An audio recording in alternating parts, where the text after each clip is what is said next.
Bismillahirrahmanirrahim. Assalamualaikum warahmatullahi wabarakatuh. Pemirsa saluran dakwah Islamic Center Kalimantan Timur, senang sekali pada kesempatan sore hari ini kita dapat berjumpa kembali di hari Kamis tanggal 21 Januari 2021. Tentunya menjadi bagian kebersyukuran bagi kita di tengah-tengah banyak ujian yang sedang Allah berikan kepada kita semua. Dan dalam kesempatan hari ini siaran kami lakukan sembari dalam perjalanan mengirimkan beberapa bantuan untuk para korban bencana yang terjadi di Provinsi Kalimantan Selatan dan Sulawesi Barat. Mudah-mudahan ini menjadi bagian dari ikhtiar kita dalam berbuat kebaikan kepada bangsa, umat, dan negara. Pemirsa saluran dakwah Islamic Center Kalimantan Timur yang kami hormati dan kami cintai, bagi Anda yang tidak dapat menyaksikan siaran ini secara langsung, Anda dapat menyaksikan siaran ini melalui streaming YouTube kami di Saluran Dakwah Islamic Center Kalimantan Timur. Dan dalam kesempatan sore hari ini kita ditemani oleh narasumber kita, Mas Ziki. Nanti beliau akan memaparkan sesuai dengan tema kita pada hari ini adalah dampak pembelajaran di tengah pandemi COVID-19. Assalamualaikum warahmatullahi wabarakatuh, Mas Ziki. Waalaikumsalam warahmatullahi wabarakatuh, Pak Eko. Senang ketemu sama Pak Eko nih di sini. Iya, alhamdulillah. Hari kita bisa bersilaturahim walau terbatas melalui digital. Saya dalam proses perjalanan dan Mas Jiki, saya panggil Mas Oki saja. Dan Anda sendiri sedang berada di Jawa ya, sedang menyelesaikan beberapa hal. Baik, namun semoga ini tidak mengurangi esensi dari apa yang ingin kita sampaikan kepada pemirsa kita sore hari ini. Hari ini sesuai dengan tema kita, dampak pembelajaran di tengah pandemi COVID-19, tentu hampir 10 bulan terakhir hingga saat ini kita belum tahu kapan kita akan mampu melakukan aktivitas pembelajaran melalui media offline tentunya. Barangkali Mas Jiki bisa memberikan gambaran sedikit mengenai proses pembelajaran di tengah pandemi ini sendiri selama ini di tempat Anda bertugas. Silakan. Oke, terima kasih Pak Eko atas waktunya. Bismillahirrahmanirrahim. Assalamualaikum warahmatullahi wabarakatuh. Selamat siang menjelang sore kalau misalnya di sini baru jam 3 ya. Senang sekali saya perkenalkan, saya Muhammad Ziki Aulia Al-Faroqi. Saya salah satu staf wakil dekan di Fakultas Ekonomi, Bisnis, dan Politik di Universitas Muhammadiyah Kalimantan Timur. Salam sejahtera bagi kita semuanya, dan saya juga menyapa yang di rumah, para pemirsa stasiun dakwah, berkaitan dengan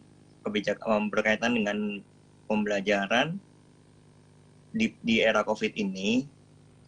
Selama kurang lebih dari bulan Maret 2020 semua berjalan menurut instruksi dari Kementerian, SKB 4 Menteri, semua full harus dikerjakan di rumah seperti itu, dan pembelajaran berbasis online.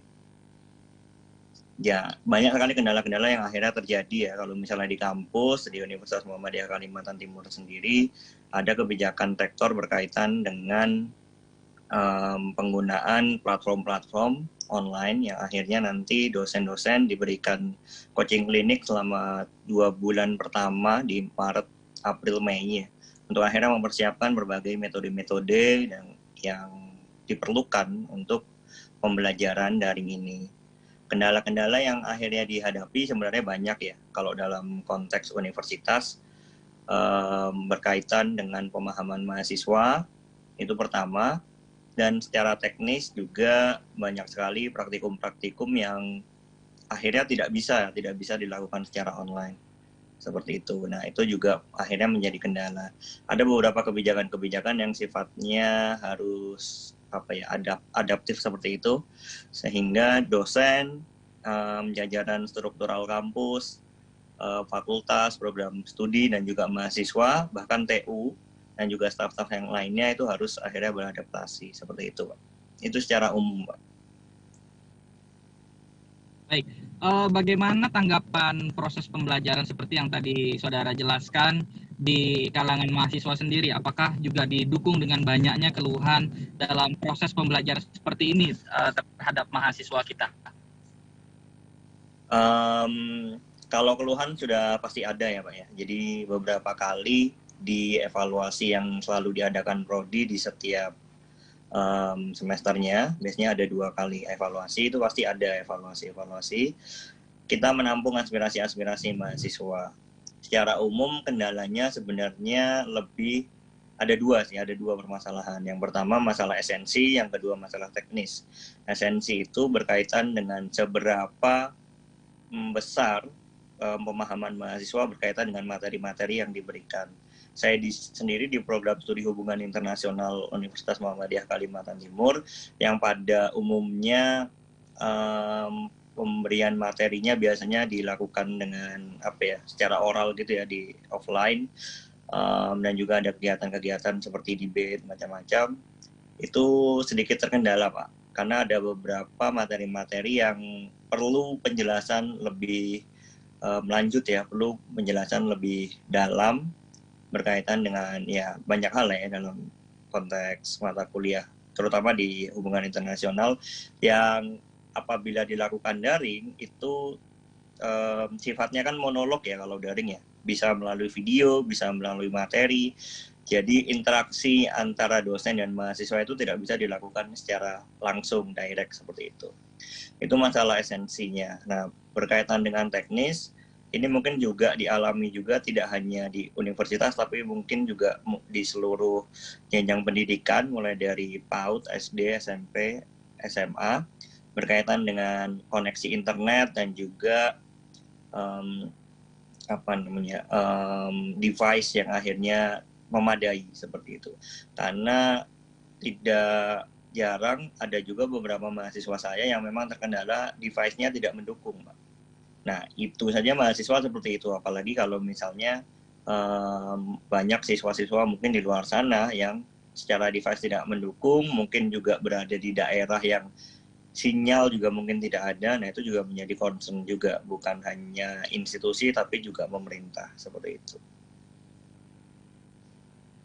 Baik.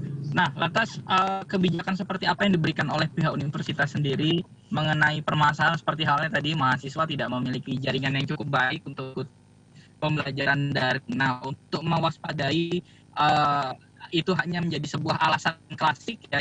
Jadi nanti alasannya Bapak mohon izin saya tidak bisa masuk karena sinyal, misalnya. Apa yang dilakukan oleh pihak universitas sendiri hari ini? Untuk dari pihak universitas Pak Eko, beberapa waktu ada pengurangan subsidi. Jadi sebenarnya kalau berbicara soal kebijakan, kita tidak bisa tidak merujuk kepada pemerintahan pusat ya Pak ya, karena universitas juga bisa melaksanakan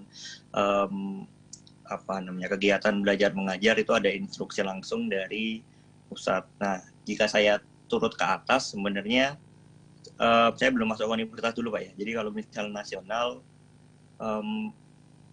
pembelajaran di masa pandemi ini dia berdasarkan SKB 3 Menteri tadi ya. Jadi Menteri Pendidikan, BNPB, Agama, dan juga satu lagi Kemendagri.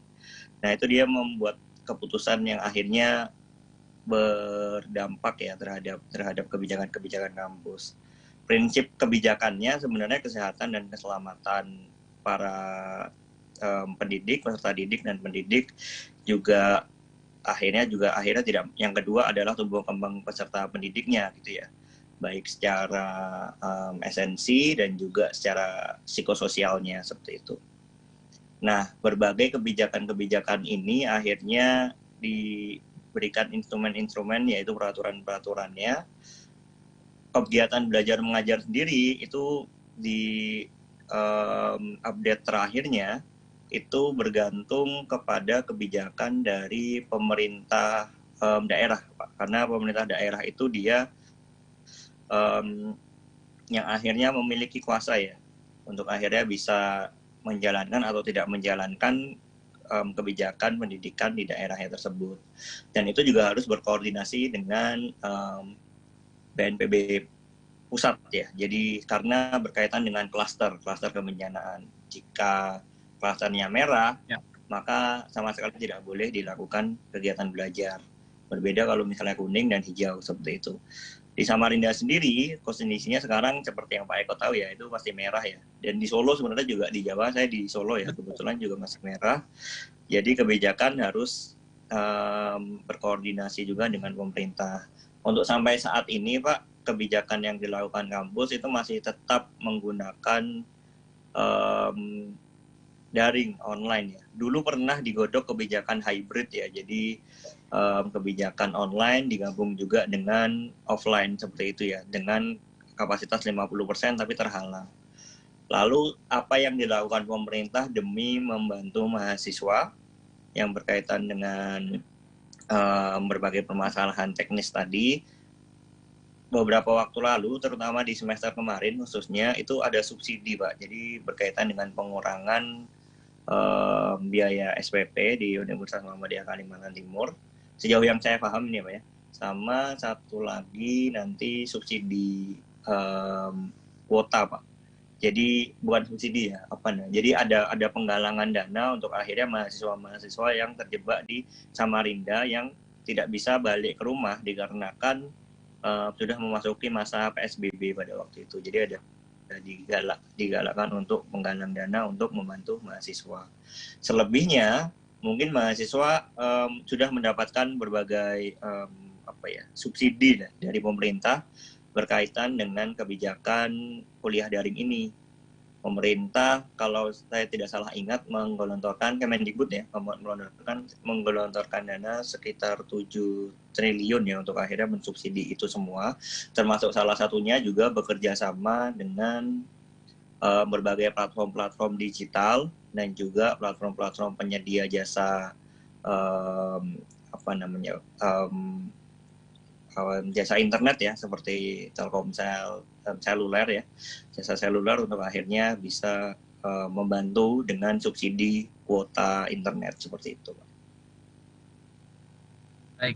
Nah, berikutnya Mas Oki, terkait dengan tingkat kehadiran mahasiswa sendiri di tengah-tengah pandemi tentu sangat berdampak, terutama mereka yang tinggal di daerah. Bagaimana proses ini bisa diatasi dengan baik sehingga proses pembelajaran yang ditargetkan dapat sesuai dengan standar yang diharapkan tentunya. Silakan. Berkaitan dengan tingkat kehadiran mahasiswa, kalau di kampus UMKT sendiri kita menggunakan platform online bernama Open Learning, Pak. Nah, di situ penggunaan kegiatan belajar mengajarnya karena sifatnya online, tapi dia menawarkan sebuah fitur khusus ya.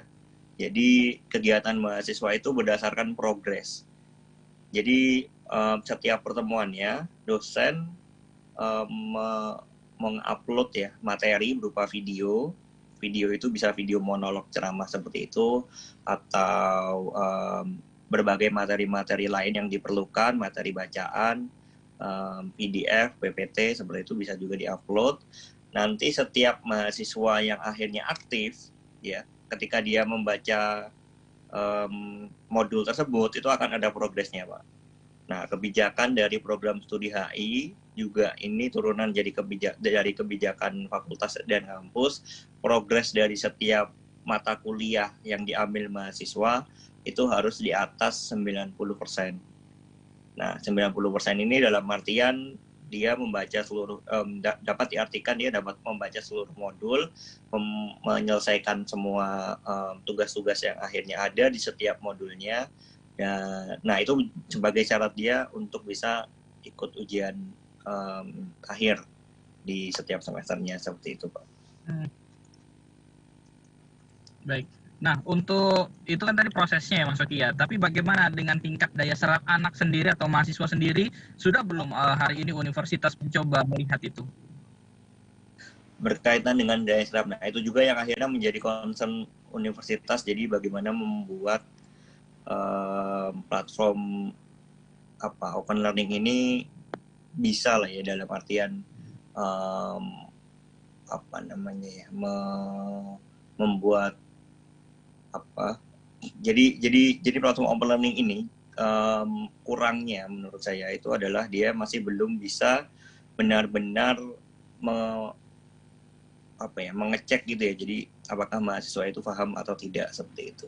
Cuman harapannya ini diharapkan dosen-dosen itu ya akhirnya bisa membantu membreakdown sesimpel mungkin pembahasan sehingga mahasiswa itu dapat lebih mudah menyerap. Nah, cuman berkaitan dengan keaktifan, lalu bagaimana mahasiswa itu bisa mencerna materi-materi yang diberikan, itu dari pihak dari platform open learning ini menurut kami juga masih ada kurangnya di situ, dan itu juga mungkin berlaku untuk platform-platform online yang lain ya. Jadi sudah menjadi permasalahan yang akhirnya menjadi concern seperti itu. Cuman dari pihak dosen yang akhirnya dilakukan evaluasi pembelajarannya selama ini masih menggunakan progress itu Pak, masih menggunakan progression itu, dan nanti ada soal-soal yang akhirnya dikerjakan mahasiswa, ada activity ya, learning activities yang akhirnya dikerjakan mahasiswa di setiap pertemuannya. Nah, nanti bisa dilihat dari situ nilai-nilainya. Kalau misalnya dulu tugas mungkin sekali 2 pertemuan atau 3 kali 1 semester. Kalau ini aktivitasnya dilakukan setelah materinya dilakukan seperti itu. Jadi ada modul, ada juga aktivitasnya. Nah, aktivitas itu menjadi satu-satunya ya, saya bisa bilang ya, satu-satunya evaluasi yang dapat dilakukan atau dapat dipantau oleh aplikasi open learning untuk melihat kualitas dari mahasiswa dalam memahami modul seperti itu.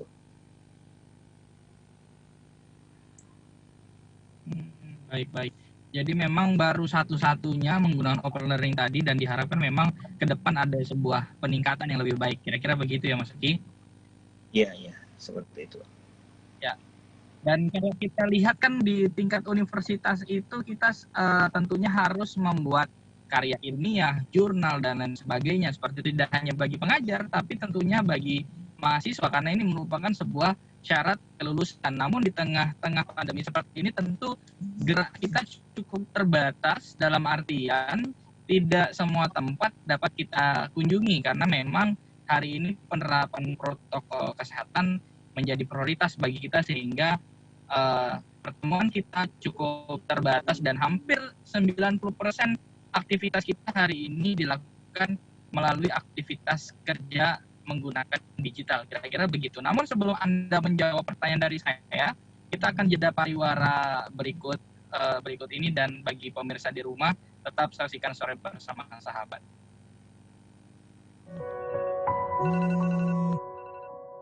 Hari ini giliran saya shift pagi. Saya bangun, langsung siap-siap berangkat ke rumah sakit. Sebenarnya rumah saya di luar daerah, 1 jam perjalanan dari rumah sakit. Dulu saya pulang pergi setiap hari.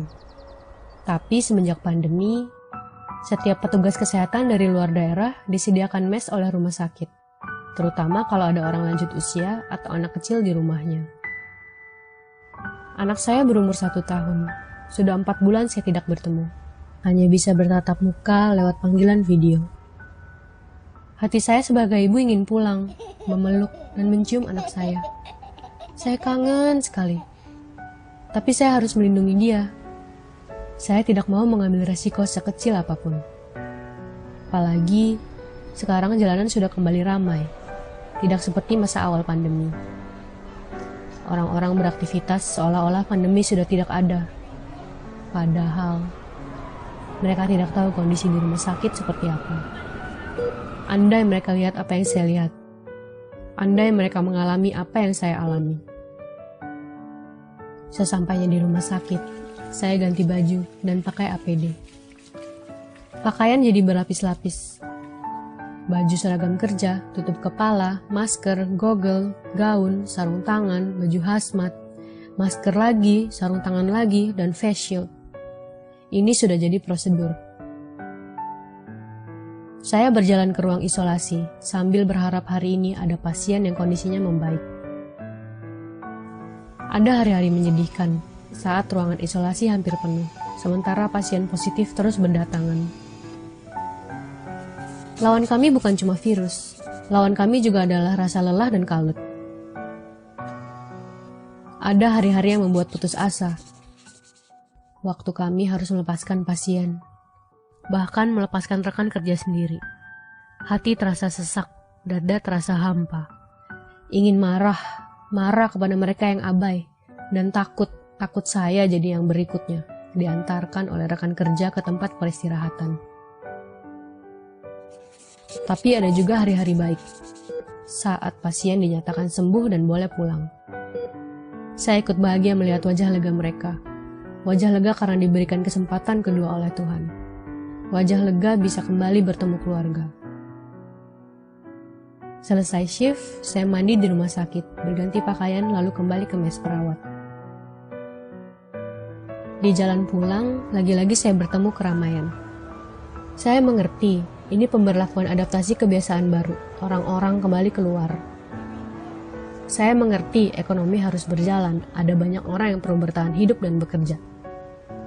Cuma satu harapan saya, tolong sekali untuk selalu menaati protokol kesehatan. Selalu pakai masker, jaga jarak, rajin cuci tangan, dan hindari beraktivitas di luar yang tidak perlu. Walaupun kamu merasa sehat, tapi kamu bisa jadi pembawa virus. Ini bukan hanya untuk diri kamu sendiri, tetapi juga untuk orang-orang di sekitar kamu. Terlebih orang-orang tersayang, orang-orang terdekat kamu. Tidakkah kamu ingin...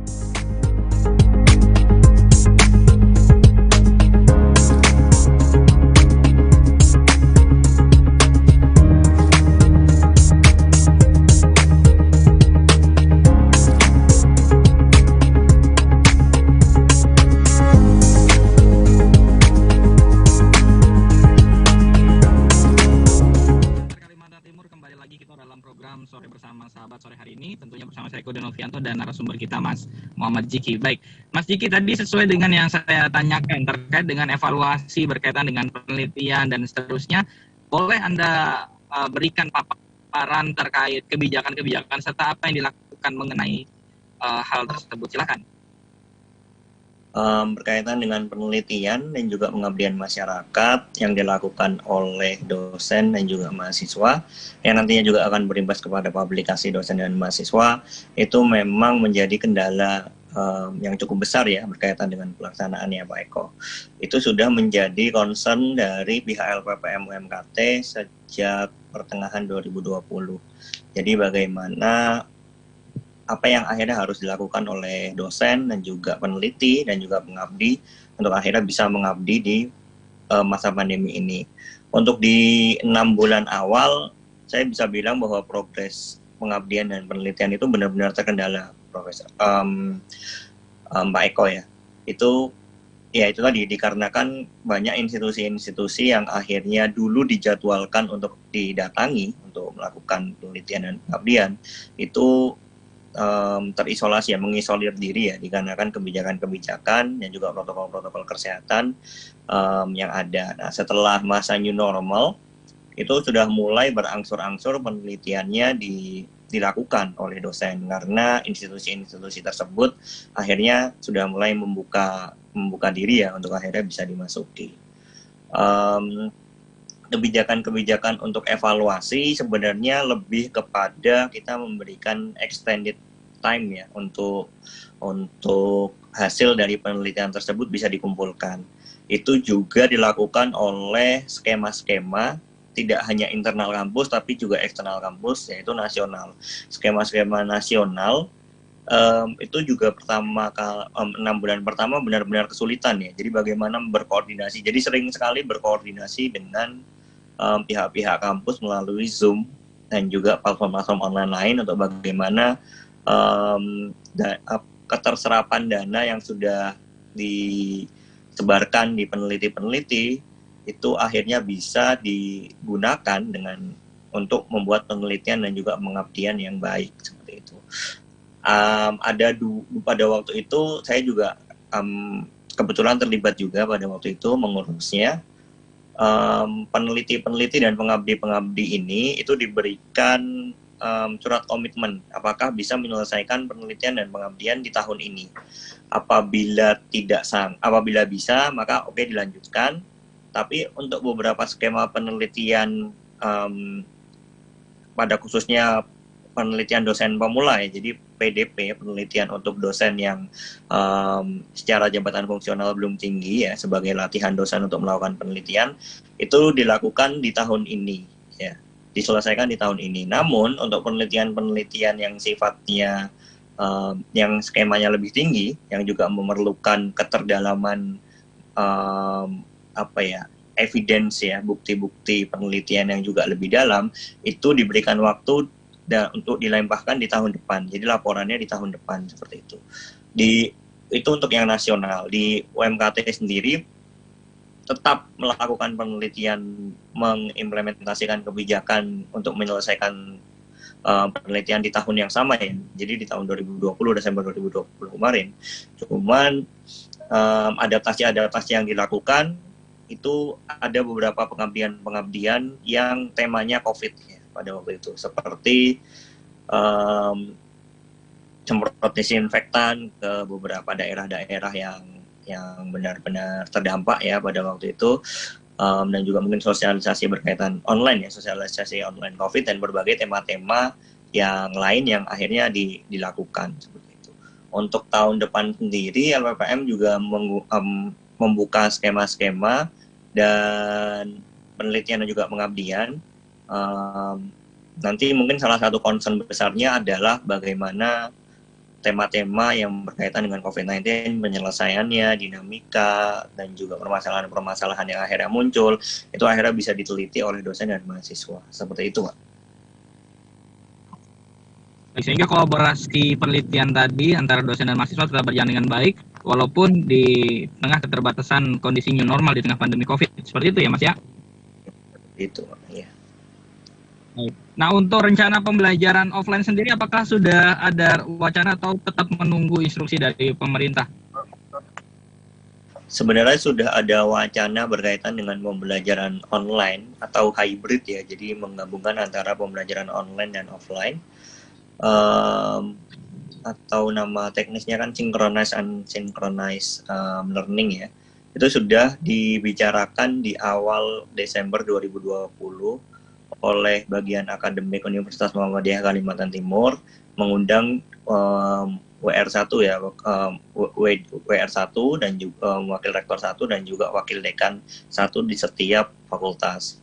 Sebenarnya sudah ada timeline timeline pembelajaran hybrid ya, online dan offline digabungkan menjadi satu di tahun 2021 Pak, sudah di-share juga untuk dilakukan di bulan Februari awal pertama ya.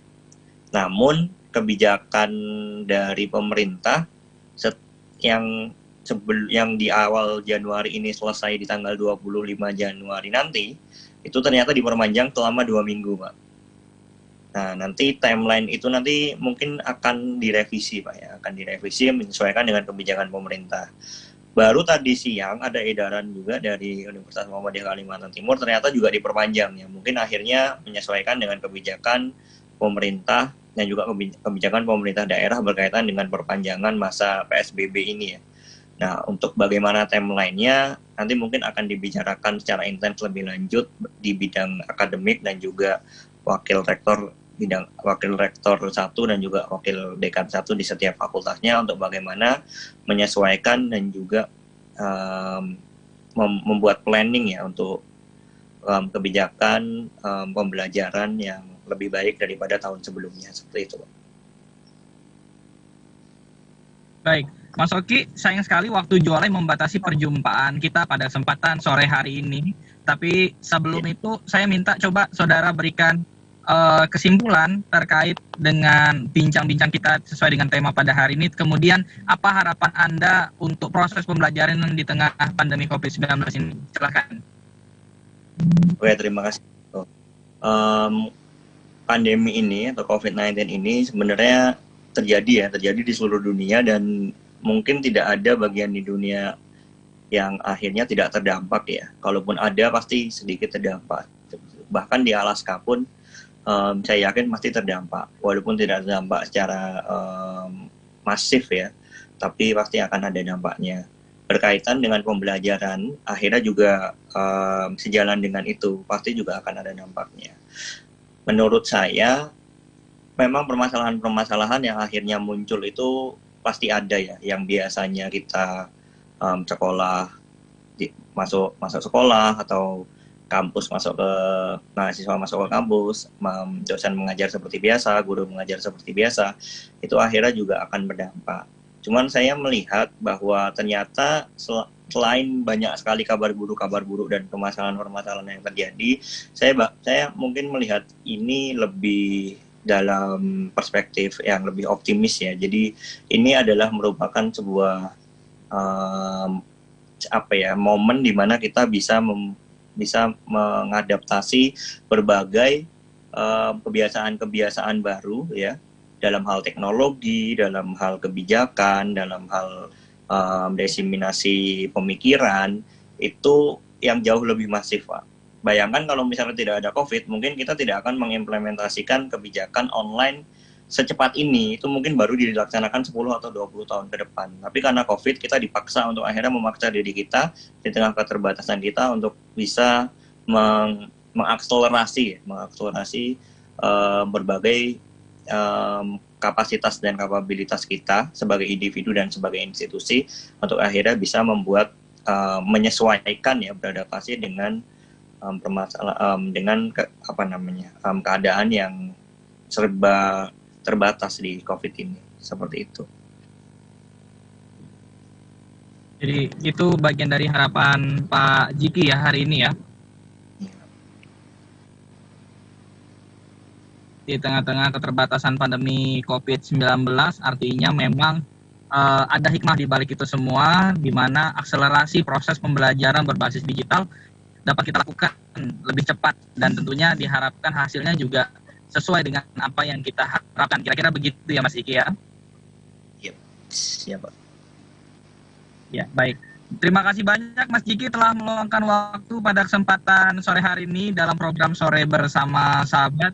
Sukses selalu untuk Anda, semoga sehat selalu, salam untuk keluarga di rumah. Semoga nanti bisa berjumpa kembali di kota Samarinda ya. Amin ya rabbal alamin. Oke. Pemirsa, ya, Pak. Iya, amin. Pemirsa Sahabat Dakwah Islamic Center Kalimantan Timur dimanapun Anda berada, terima kasih telah menyaksikan siaran kami pada kesempatan sore hari ini. Tetap saksikan Sore Bersama Sahabat edisi 2 pekan ke depan di jam dan waktu yang sama. Saya Eko Dinovianto pamit undur diri dari hadapan Anda. Pesan saya tetap jaga protokol kesehatan dan tentunya semoga Allah Subhanahu wa taala melindungi kita semua. Wabillahi taufik wal hidayah. Wassalamualaikum warahmatullahi wabarakatuh. Waalaikumsalam. Keutamaan